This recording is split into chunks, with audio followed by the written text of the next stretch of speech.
everyone, I'm Akash Agrawal, your maths tutor. Now let's do objective for maths 2 boards 2024. Some important questions. उसके पहले please ये जैसे अपन ने maths 1 में discuss किया, to score 20 on 20, please make sure you at least do all the miscellaneous का objectives यार. क्या ये important questions में से सब questions आ जाएंगे? I don't know. शायद बहुत कम भी आए. I'm not sure about it. Okay. If you don't have time to cover miscellaneous objectives, if you're just watching this important wala objectives, make sure you also watch important objectives that I have put 1 year back for March 2023. The link will be given in the description and the comment section. Let's attack objectives for match 2. ये तो एकदम easy होते, theory based. चल भाई फटाफट करें. Screen पे दिख रहा है सब. Let's attack. The date on which the period of the bill expires, जिस दिन बिल एक्सपायर होता है वो नॉमिनल ड्यू डेट होता है. इसके लिए नेक्स्ट क्वेश्चन रखा है मैंने. The payment date added after adding 3 days of grace period is legal due date. Next, sum due SD is also called face value of the bill. The difference between face value and present worth, मतलब SD में से अगर PW गया तो TD मिलेगा, true discount. And dash is an agent who sells the goods by auction. जो auction से goods बेचता है उनको अपन ने क्या बोला? ऑक्शनियर. स्पेलिंग ध्यान से.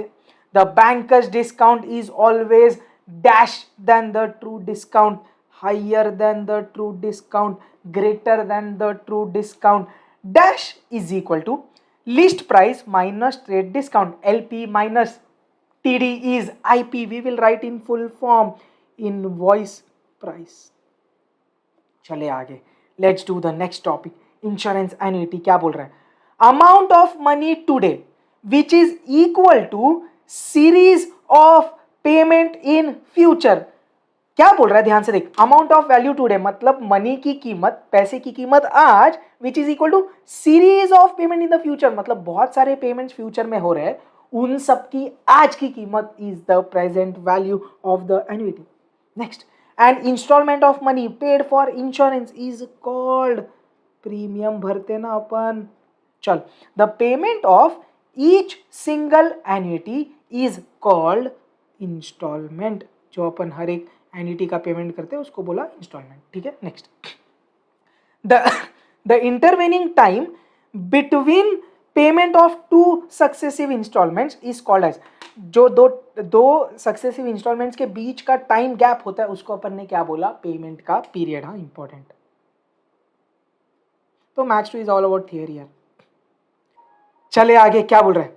If the payments of an annuity fall due at the beginning of every period, the series is called annuity due. अगर beginning में बाकी है पेमेंट तो annuity due. वही अगर end में बाकी है तो annuity immediate. देखते हैं. If payments of an annuity fall due at the end of every period, the series is called annuity immediate. Very important रे बाबा. दिख रहा क्या? Yes. Next, क्या बोल रहा है? Annuity contingent begins and end on certain fixed dates. No, अपन को क्या पता है? When any contingency occurs तब तक वो रहता. Annuity certain है जो fixed period के लिए होती है. Perpetual annuity goes on and on forever. चलिए, linear regression क्या बोल रहा है? In the regression equation of y on x, dependent वाली बात की मतलब y is dependent upon x. y on x मतलब y डिपेंडेंट है x पे, तो x इंडिपेंडेंट हुआ, y डिपेंडेंट हुआ. x इंडिपेंडेंट हुआ, y डिपेंडेंट हुआ. Next, if byx is greater then 1, अपन ने प्रॉपर्टीज में वन शॉट में भी किया, अगर एक रिग्रेशन कोएफिशिएंट ग्रेटर देन 1 है तो दूसरा लेस देन 1 होगा. नेक्स्ट, bxy का फॉर्मूला r इंटू पहला x बाद में y. कौन सा option? Option number A. Next, if bxy is less than 0 and byx is less than 0 then r, उसने इज वर्ड बोला मतलब वो वर्ड एक्सपेक्ट कर रहा है, ऐसा मैं अज्यूम कर रहा हूं. Is negative. क्यों? 2 लेस देन 0, 2 लेस देन 0 तो आंसर नेगेटिव. या तो आप ये भी लिख सकते हैं ऐसा, less than 0, totally fine.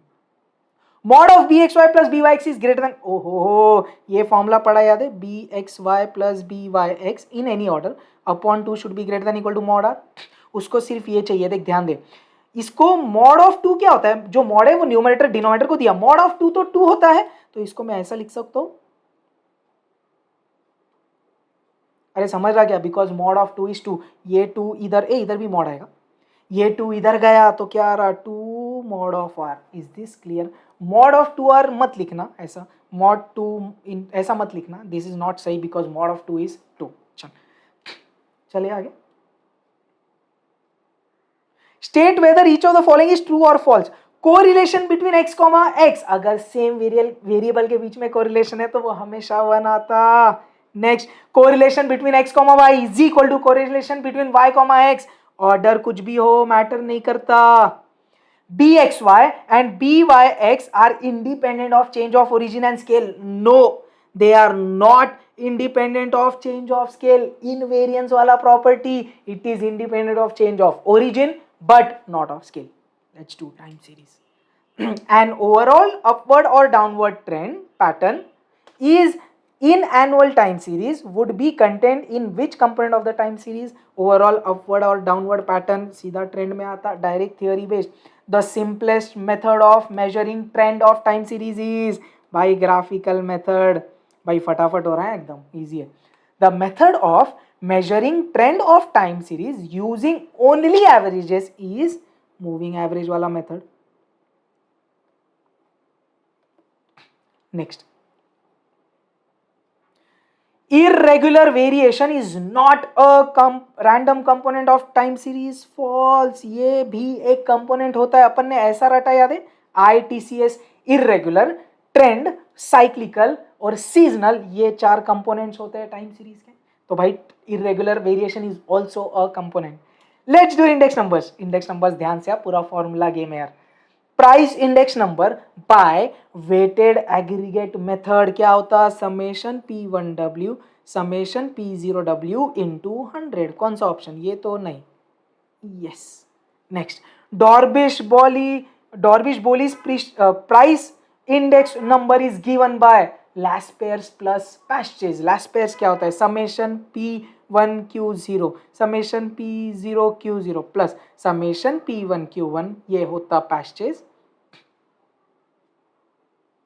Into common वाला 100 अपॉन 2, कौन सा ऑप्शन है ये, P1Q0 P0Q0 P1Q1, C option दिख रहे हैं। लैस्पेयर्स प्लस पैस्चेज अपॉन 2 और 100 कॉमन निकाला। अच्छा, marshals Edgeworth price index number is given bye, भाई उसका वेटेज क्या होता है, Q1 प्लस या Q0 प्लस Q1 अपॉन 2 और ऊपर P1 नीचे P0, कौन सा ऑप्शन, ये तो नहीं, ये भी नहीं, ये भी नहीं, ये दिख रहा। Next, fill in the blanks. Fisher's price index number, ध्यान से, फिशर्स प्राइस इंडेक्स नंबर क्या होता है, under root of Laspeyres into Paasche's, under root के अंदर 200 आएंगे, एक बाहर आया, तो इधर मैंने लिखा लैस्पेयर्स वाला P1Q0 upon P0Q0 Laspeyres into Paasche's P1Q1 summation P0Q1 और अंडर रूट के बाहर इंटू 100। क्लियर है क्या? Next, LPP linear programming objective function क्या होता है भाई, मैक्सिमाइज z या minimise z। So objective function of LPP is a function to be maximised और minimised of all the points of the feasible region. The optimal value of z is obtained at the corner points of the shaded area inside boundary. Yes, corner points मतलब ही तो vertex होता। If the corner points of the feasible region are 0, 10, 20, 40, then the point of minimum। ये question आ रहा भाई, minimum चाहिए तो z की value निकल, 0,10 डालते इसमें, 3 0 0, 2 10 20, तो 20 आ रहा, 2,2 डाल, 3 2 6, 2 2 4, 10 आ रहा। अब 4,0 डाल, 3 4 12 प्लस 2 0 0, 12 आ रहा, तो सबसे छोटा किस पे आ रहा, 10 पे, मिनिमम मांगा है तो 2,2। द कंस्ट्रेंट दैट, एक कंस्ट्रेंट वाले क्वेश्चंस इंपॉर्टेंट होते हैं भाई। The constraint that a factory has to employ more women than men, मतलब women should be more than men, more बोला मतलब greater, women कौन है, y greater than x, answer. State whether each of the following is true or false. Graphical solution of x less than 0, मतलब x है negative, y है positive. ये देखो, ये रिवाइज करते हैं अपन, 4 quadrant, first quadrant, second quadrant, third quadrant और fourth quadrant. इधर क्या होता, x पॉजिटिव y पॉजिटिव, इधर x नेगेटिव y पॉजिटिव, इधर दोनों भी नेगेटिव, और इधर x पॉजिटिव लेकिन y नेगेटिव। अपन को क्या चाहिए, x नेगेटिव ने y positive, this is second quadrant. उसने लिखा यस तुम सही बोल रहे हो। असाइनमेंट सीक्वेंसिंग, इन सीक्वेंसिंग एन ऑप्टिमल पाथ, चलना रे बाबा ये अटकता का कैसा। In sequencing, an optimal path is one that minimizes elapsed time as well as idle time, both A and B. The assignment problem is said to be unbalanced. Unbalanced कब होता है, जब रो और कॉलम इक्वल नहीं होते, तो रो ज्यादा होगा या रो कम होगा। Number of rows is greater than number of columns, number of rows is lesser than number of columns. Yes, rows ज्यादा है कॉलम से अनबैलेंस्ड, रोज कम है कॉलम से unbalanced. Number of rows equal to नहीं, बोथ ए एंड बी। बहुत बढ़िया। क्या बोल रहा है, if the given matrix is not a dash matrix the assignment problem is called unbalanced. Unbalanced कब होता है, जब वो स्क्वायर मैट्रिक्स नहीं है। चल भाई दिख रहा क्या आगे, the time for which a machine J does not have a job to process to start of job I is called. जो मशीन के पास अगर जॉब नहीं है कुछ काम करने के लिए, तो वो टाइम पे जो टाइम वो मशीन खाली बैठी है उसको अपन ने क्या बोला, आइडल टाइम, क्योंकि वो खाली बैठी है भाई। पक्का। Next, maximisation assignment problem is transform to minimisation problem by subtracting each entry in the table from the maximum value। सबसे बड़ी वैल्यू से सब्ट्रैक्ट करेंगे तो मिनिमाइजेशन में कन्वर्ट होएगा। Last, if expected value of x is greater than variance of x, इसको बोलते अपन बाइनोमियल। e ऑफ x अगर equal to variance of x हुआ तो उसको अपन बोलते पॉइजन। जमरा क्या, चल भाई आगे, फिल इन द ब्लैंक्स। एक minute, the values of discrete random variable, दिख रहा है सब, are generally obtained by discrete random variable अपन को काउंट करके मिलता, वही कंटिन्यूअस वाले मेजरमेंट करके मिलता। If x is a discrete random variable that takes value x1 x2 x3 till xn, then summation of probability from i से लेके n, मतलब अगर आपने सब probabilities को ऐड किया तो sum of all the probabilities क्या होता, 1 होता ना रे बाबा। तो वही करेंगे अपन। Next, if f of x is a distribution function of discrete random variable, PMF दिया है, x की वैल्यू 1 2 3 दी है and probability of x is 0, otherwise then f of 4 दिख रहा है 3 के ऊपर है। अपन ने वन शॉट में भी किया, ऑब्जेक्टिव में भी किया। If we have any value of x greater than the upper limit, और उस पे अगर CDF निकालना है, f माने CDF ना, तो आंसर आता 1। वही अगर आपको बोलता है f of 0 1 2 3 के नीचे अगर कोई भी वैल्यू है तो उसका आंसर आएगा 0, या f of बोला -10 तो आंसर कितना आएगा 0। ऊपर कोई भी वैल्यू f समझ, उसने बोला f of 10 निकाल तो आंसर कितना आएगा 1। तो 1 के नीचे 0, 3 के ऊपर 1। Next, if x is a continuous random variable, capital F of x is equal to probability of x less than equal to x, मतलब अपना CDF है, then f of x is what, cumulative distribution function, या आप सिर्फ distribution function भी लिख सकते। जमरा क्या। Next, in binomial distribution, if n is very large and probability of success p is very small, n into p is equal to m, अगर m अगर अपन assume कर सकते हैं तो binomial poison बन जाता। then poison PORSSON poison distribution is applied। इधर अपना सब objectives खत्म होता है। I hope you are confident and please do the important objectives from March 2023 last year video also। Please let me know if you have any doubts। Vijay Bhavat, don't be scared. You will rock. I believe in you. Perfect. All the best. Jai Hind.